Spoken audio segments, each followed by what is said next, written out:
Good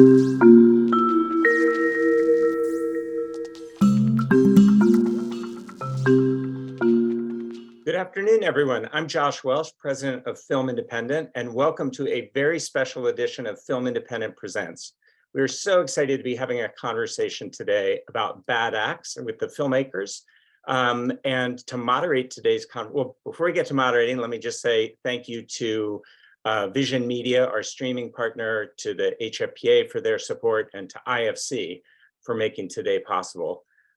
With that, I want to turn this over to the one and only Eva Longoria, who will be moderating today's conversation. Eva, thank you so much for being here, and I'll turn it over to you. Thank you so much for having me. I'm so happy and honored to host this conversation. This documentary is spectacular, and it spoke to me in my heart in so many ways. And I want to thank Daniel, because he's the one that exposed me to this beautiful film and made me aware of this story. So thank you, Daniel Dae Kim, for bringing me along for the ride. He'll be on the panel along with our director producer, DP, David Siev. And of course, David and Rachel from the film. I'm going to say the log line just in case anybody wants to be reminded, but Bad Acts captures a closely knit Asian American family living in rural Michigan, and they fight to keep their American dream alive. And as owners of a local prominent restaurant, they reckon with a global pandemic, racial tensions, and generational scars from Cambodia's killing fields. There is so much in this documentary. I wanna just start by saying congratulations, David. This is no small feat. You must be really proud of the final product. I mean, this is such an intimate story. What do you want to say to anybody who's already watched it, who hasn't watched it? No, thank you, Eva, for taking the time to moderate this conversation today and for taking time to watch the film. I mean, Bad Acts is such an incredibly personal story, and one I always really wanted to share, about my family. And the fact that the film is out there now and it's resonating with, it seems like audiences everywhere across the country. It feels so special, and I'm so grateful, to have made just something that was so personal to me and have it be so universal at the same time. And speaking about just the larger themes, that not only our family has gone through these past couple of years, but in our entire country. So it really is just incredible to just put this story out there now and be able to hear other people's stories, back after they get a chance to watch, the film. Yeah, well, I am such a documentary fan.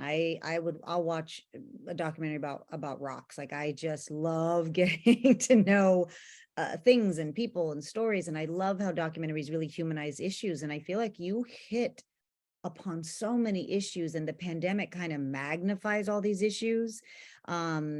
And that kind of what you explore in the documentary. I've made documentaries, I've directed documentaries, and one thing when I direct a documentary, I have to have a center theme, because documentaries can go 80,000 directions if you let it, right? Like, especially in the editing room.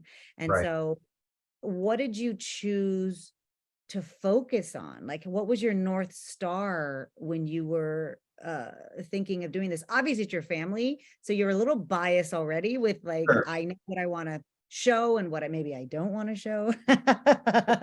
but what was your North Star? Like, what was your guiding light in this is what I'm going to tell. This is the theme I'm going to explore. There was, I guess, a lot of, at first, when you start making a documentary, you're right. Like, there's so many themes that like you're being pulled in so many different directions of how to explore this and how do I want to, talk about this issue. And, what I always came back to was exactly what you said. It was family, but I think it's also like this American dream story. I mean, just you think about my family, like a Mexican American woman, Cambodian refugee who just came here with the shirt on his back in 1979. I mean, these were two passionate individuals that decided of all places to settle, in Bad Axe, Michigan, and open up a donut shop and, struggle so hard for years before being able to turn it around into a successful restaurant. I mean, like, that's an American dream story right there. So even prior to the pandemic, I always wanted to tell that story, and I didn't know it would be a documentary. I always thought I would like write a script and I would tell like a narrative, version of that story. But in those early days, I sat down with, my mom and my dad and, just got this whole oral history of like, okay, how did the restaurant come to be what it is today in the town of Bad Axe? Thinking that was just going to be, again, research for me to write a script. Right. But like the other side of me, like I'm always a kid who grew up like with cameras and filming my family. So, as a bored, unemployed filmmaker who just came home from New York, I had a lot of free time on my hands, and I just wanted to, I knew it was an important time we were living in. And I just wanted to like, I guess, have like these memories to hold on to, like just really home videos. So it kind of just started off as like home videos. And I think, the point where I realized like I was shooting a documentary and this American dream story that I've been wanting to tell for so long that I was actually in the middle of making it. I think it was like around like the Black Lives Matter movement. When, it just became very clear that like the American dream is something we have to fight for so hard during this really uncertain time that we're living through. And what better way to tell this American dream story I wanted to share all along than in this very consequential time where everything is being challenged. I mean, everyone was going through it. It wasn't just, our family or our restaurant. It was the whole world in a sense. And it just became the perfect backdrop to tell this American dream story. So yeah, it was coming back to family and the American dream. Like that was the guiding light, I feel like, for me at the end of the day. The point of view. Yeah. And so Daniel Dae Kim and I think we share the same brain and heart a lot of the times because we champion the same issues. We care about the same things. We have the same. Daniel spoke one time on a panel I was on, and we both had this idea about, we're minorities in a country, and, about the model minority, right? And like, we have to be a certain way, we have to do a certain thing. So Daniel, when you brought this film to my attention, I was like, of course you're EPing this. This is like right up your alley. This is like, obviously, I mean, this film's going to speak to everybody's heart, but how did you come into this equation? Well, I saw the film just like you, and David and Rachel and his family had already completed it, and they were looking for help to get it out there, into the mainstream. And that's when people like you and me come in, Eva, and that's why your help is so incredibly valuable, and everyone is so grateful for it. But I saw the film, and you're absolutely right. It was right in my wheelhouse. It was all the things that you and I talk about all the time. We talk about intersectionality, cross-cultural intersectionality, as themes for our society. And we look for projects that kind of highlight those ideas, because I think what we're both looking for is unity and harmony among all of us. We're not saying that, Asian American stories or Latin American stories are the only stories to tell. We're looking for a way to contextualize them in the American story, as an important part of the American story. And this happened to be completely in that vein, and it happened to be organic, because we talk about these things thematically, but we have in this family, in the Siev family, everything that we're talking about embodied organically in a place of love. And so I thought this story should be told. We're talking about the American dream. We're talking about intersectionality. We're talking about Asian Americans, Mexican American in the face of BLM, Black Lives Matter. This is all of us, right? And in the wake of COVID, not in the wake of COVID, in the midst of COVID. And so that's what could be more universal than all of us struggling to make a living and finding our way during a pandemic. A global pandemic. So it just spoke to me in a lot of different ways. And I love the way this family navigated all of these obstacles and continues to navigate and tries to thrive and pursue their American dream. It's something for all of us. In that sense, everyone who lives in America is struggling with all of these things. And as we approach elections, or actually maybe by the time this year airs, we will have had the elections, you know, it's a referendum on how we are all making a living and how we are trying to survive. And this story illustrated all of that so eloquently. Yeah, that's 1000% what I felt when I saw the film was what we don't have enough of in this country is empathy for where people came from, what they went through, what they're going through, what it takes to, I mean, starting a small business, much less a restaurant, is probably the hardest thing to do anywhere in the world, much less, you know, in Bad Axe, Michigan. And obviously there's a cultural specificity to your family, David and Rachel, but I love when you can see the origin story of anybody. You know, the reality of human migration is really put into context in this film. And I think that it makes me fall in love with your family right away, but also makes me understand, like, yeah, I get it. Now I get it. I understand it. You know, and I love the way your family comes together for the American dream. Do you feel, I don't know, I mean, you've done the festival circuit, and you've had over, you know, all these awards and all these amazing attention. What have you seen in regards to what audiences are receiving from the film? Well, first of all, I want to say thank you so much for, you know, being with us today. It really means the world to our whole family. But yeah, I think that's been the most interesting part for us, to be able to hear and listen to other people's stories. You know, not they resonate with one of us in the family, whether it's, you know, the mom or my husband or David or Jacqueline, the oldest sister, or Raquel, the youngest sister, or just the restaurant. Yeah, it's when people, you know, say that they see themselves. Yes, that's been one of the most rewarding experiences, is to, you know, connect with all the people that we come in contact with. Yeah, and it's, you know, and it's like just what you're saying, like it's like humanizing these issues. And like, you know, I feel like, you know, we're at this as a country right now where it's so easy just to look at each other as that's the other side, right? But you know, when people get a chance to see this film, it's like witnessing firsthand that, like, no, they're opening up their hearts and their minds to not just looking at this like, oh, this is just progressive liberal family living in conservative America. It's like, no, these are just members of the community, and, you know, and fellow Americans, you know, just like anyone else in the community of Bad Axe. You know, and if I could just add really quickly, it's a fully fleshed out picture too. You're not making your family out to be saints, David. Yeah, you know, absolutely. like everyone's, and I think that's so important. None of us are perfect, and you know, one side is not a saint, or the other side is not the sinner. We're all just human, and I love the way your film highlighted all of that. Thank you. And, you know, we had the chance to actually show this film in Bad Axe of May of this past year. It was like right after our world premiere at South by Southwest.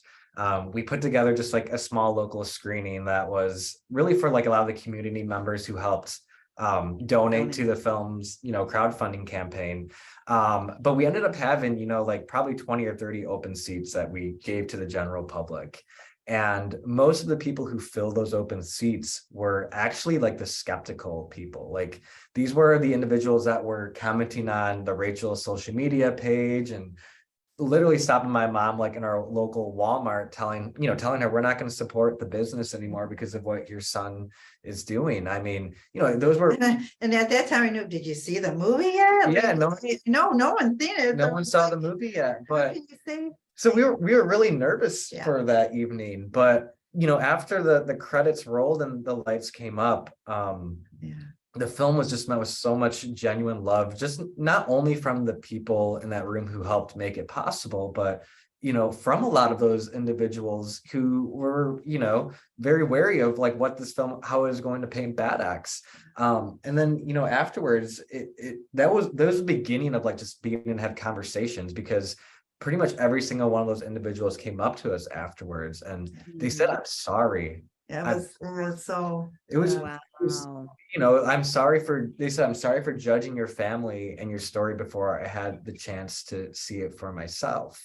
And I think they began to look at us, they began to have empathy and began to look at us as their fellow community members. Right. And that's how, in order for change to happen, there needs to be a dialogue. But in order for a dialogue to start, we need to be able to like talk with each other as like Yes. human beings and see each other as, fellow community members. And that was just so powerful as we continue to, be on this festival run and like actually having these conversations.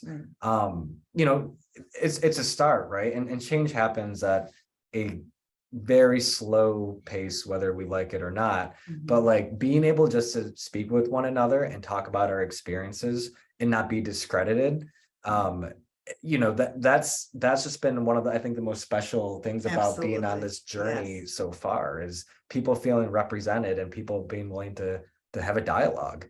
Yeah. But Rachel, what's happened?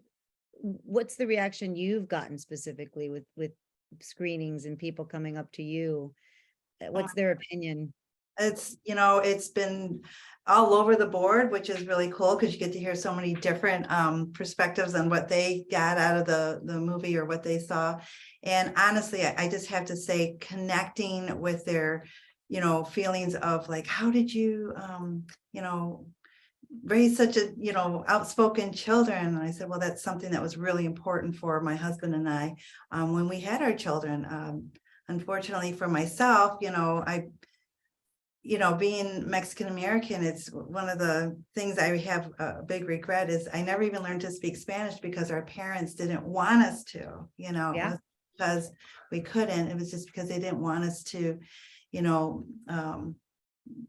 standing out, They wanted to assimilate. Yeah. So, raising our children completely different and seeing their how just seeing how outspoken and for the right reasons, for what is right.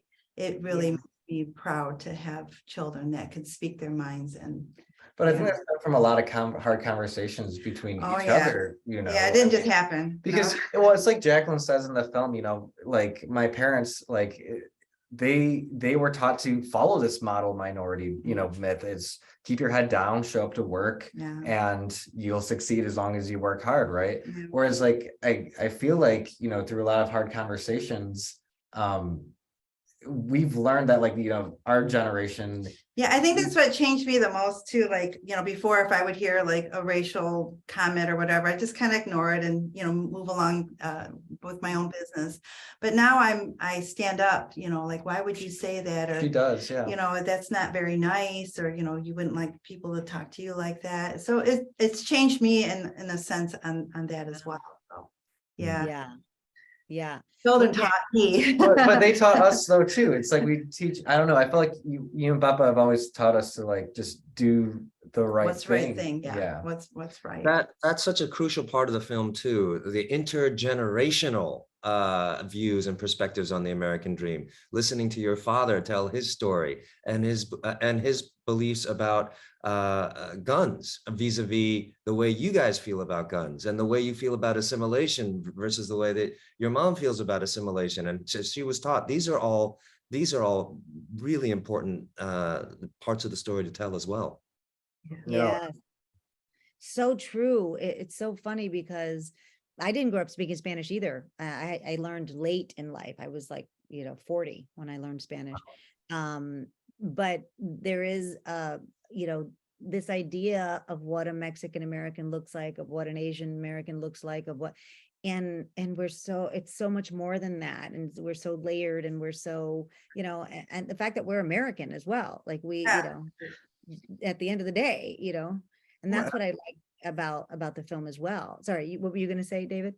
No, I think you said it exactly. Was like, when I wanted to when I think about what I want people to take away from this film, one of the key things for me is opening up this idea of what the American experience is, because the Asian American experience, the Mexican American, that's all part of the American experience at the end of the day. I mean, America is a country that's built on refugees and immigrants, and our experiences, of being American, it's just as American as any of our neighbors. Yes, and we just so appreciate, we have people like you, for example, making the footprints that we can follow in, so we can, make our stories come out too. So thank you. Let me tell you, speaking about multi-generational views, if you want to disappoint your parents, tell them you're going to be an actor.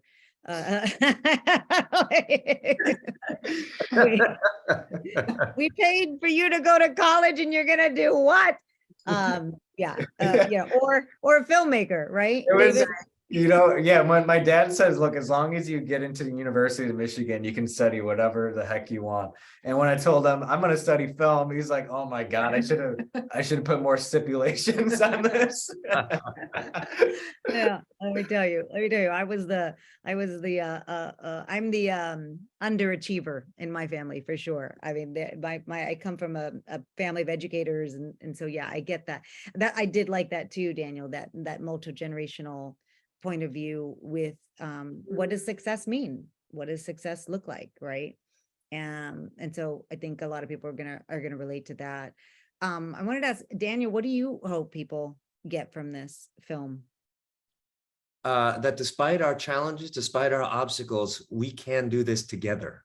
That's really what I would really love to take away. And I don't mean, I mean it as a society writ large, but I also mean it as families. Like we all face the pandemic. We all, as families, have to have difficult conversations, sometimes with our parents or our children or our sisters and brothers, because even within families, we all know that we don't always agree, right? But this idea of thinking of all of us as a community, one filled with empathy and the desire to understand one another, I think is something that we can extend beyond our families to the communities and our neighbors who live around us. And Bad Axe is a microcosm of our country.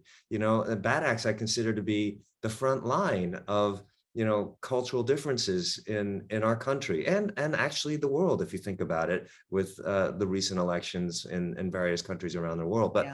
But yeah, so I like this idea of hope. I really hope that we can find a way to consider our communities, our families, and our neighbors, and so we seek to understand them as well as to be understood.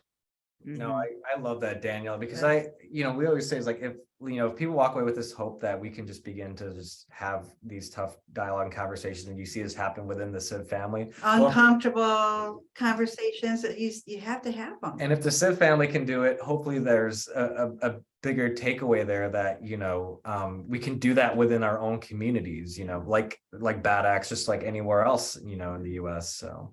And what better symbolism than a restaurant where everyone could come and break bread together, despite your opinions and your differing opinions, that at the end of the day, you come together and share what we all have in common. Yes. Yeah, it's so funny because I was going to say that narratively, if you did this narratively, you would have made it up and put them in a restaurant. You know what I mean? Like you didn't have to. This was like, where could I place this family? Yeah. Let me ask you the same question, Eva. What would you say after seeing this film? Oh gosh, I think specifically with the pandemic, like I said, it really put a magnifying glass on the fact that we live in a global community. Right? Like this tiny invisible virus affected every single person in the world. And so you should think about world issues that way. What's happening in Iran right now with the women in Iran, it's very dangerous for us. What the war in the Ukraine will have an effect on us. Like we live in a global community. So I agree with you that the Bad Axe is this microcosm of the globe and how we're all connected. We all got to get along. We all got to figure this out, right? How do we coexist? And so I do think you know, for me, the big message is like, what is success, you know, how you guys pulled together as a family, just thematically, any themes that deal with family is super relatable to me. You know, if it's a family member that's going through cancer, you get that, you get like, oh, how we're all going to rally around that. If it's the restaurant, how are we all going to figure this out? You know, anything that has to do, you know, it's if somebody's getting divorced, okay, let's figure out the children, and like everybody gets, they understand these things because we all go through them. And so I think point of view is really important in documentaries, and your point of view being specifically Asian American, Mexican American, like your point of view, nobody else could tell this story. And that's what makes it beautiful and unique and painted by your brush. Like it's so beautiful.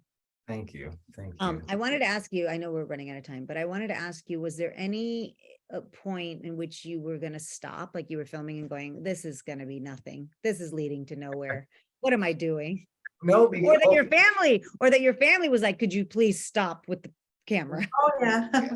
Well, like with them, like they were always kind of used to me just always having a camera around. And, you know, granted, some of like those, you know, more emotional moments, there were times where it was like, put the camera down, you know. Yeah. But I don't think it was ever like a question of like whether to continue filming or not, because that's just something I have always done. I think where it really became a conversation and where trust and became really important, you know, between director and subjects, in this case my family, was when I actually started like editing the film together. And you know, it's when you take 300 plus hours of footage and you start crafting, you know, your family members and these characters with these arcs and these flaws, you know what I mean, then that's when, you know, I have a very opinionated family, and that's when, you know, everyone wanted to give their notes on the film. And You are not putting that. you're not putting that in, you know, and like and you know, I will say like this really was like a family project in the sense where I did try and listen to every single family member, every single editor, every single producer, because collaboration I think is just so important. And as both of you know, in the filmmaking process, and you know, Bad X was no exception. You know, as personal as it is, I think the reason why the film has come together and has that sense of family feel in the end of it is because I did take away a little from what every single person in my family said, from my very opinionated sister Jacqueline to my dad. You know, like it really was just an all-in group effort. So who gets final cut? Who gets to say? Okay. But you know, I think by the time they saw the film and you know, these emotional moments that, you know, like Daniel was saying, like we're not perfect people, right? But like that's so important to when you're painting people as humans, you need to show them as the three-dimensional people they are. And so by the time I think everyone saw the final cut, it was like, oh, you know, it all made sense as to like why everything needed to be included in there. Yeah. Well, I applaud you for this, you know, project, because making a documentary is not easy, and you made it look easy. It looked like, oh, this, yeah, it's his family. Of course he knows this. And I know it's not, but that's what the final product looks like. So congratulations. It is a beautiful film. I hope everybody sees it. I hope it reaches everybody's hearts, because it's the message of it is so important for us to receive right now. No, thank you. Thank you so much. We really appreciate it. Yeah. And thank you, Eva, for your support. For you to be here talking about this with David and Rachel and me, it means the world. And it just speaks to all the things that I've always known about you and your willingness to give. And it just only heightens my level of respect and love for you. Oh, thank you so much. I owe it to you for bringing me, making me aware of this project. It's so hard to get exposed to these films that are so great. And you're like, I never saw it. It was like on the festival circuit. It wasn't distributed. Was it on Netflix? Like, you're just like, Yeah. so the fact that I was exposed to it is the gift. So I thank you for that. That's amazing. Yeah. And it's hard to get anything made and even put out there. I mean, I'll share that, you know, 9 months ago, I had $101.99 in my bank account, and this was like a week before our South by Southwest premiere, and pretty much every sales agent and distributor, they passed on us, and that was so disheartening going into like a big festival like this, because we just didn't know if there was going to be an audience to connect with this film. Luckily, someone in the room was there at IFC, and the next week we got an offer, and I was able to pay my rent that month, which is all great. And just being on this journey now, even just it's very surreal just even talking with the both of you. When I picked up a camera 2 years ago, I just never would have expected we'd be here, and I'm just grateful that Right now. we're here right now. Yeah, Amazing. I'm just We're grateful here. finding an audience. So no, Yeah. thank you for just And let me tell you, I really think that that's why the film is so special, is because when you set out, when you have a purpose of something that's not monetary, Yeah. or not a money grab, or not like, I'm going to make something that makes money, like that never works. You know what I mean? But when you set out to go, I really want to tell this story, and I want this to be the message, success comes, because the authenticity behind that intention is so pure and so beautiful that you were bound to have success with this. And this is just the beginning. Oh, thank you. I that means a lot coming from you, for real. That's true. If things go as we hope, you'll have many more conversations like these with many more Yes. people like us. Oh, we hope so. We hope so. No, thank you. Thank you so much, David and Rachel and Daniel. Thanks for this conversation. Yes. Thank you. Yeah, Thank really, you. it's our honor. Thank you. Thank you, everyone.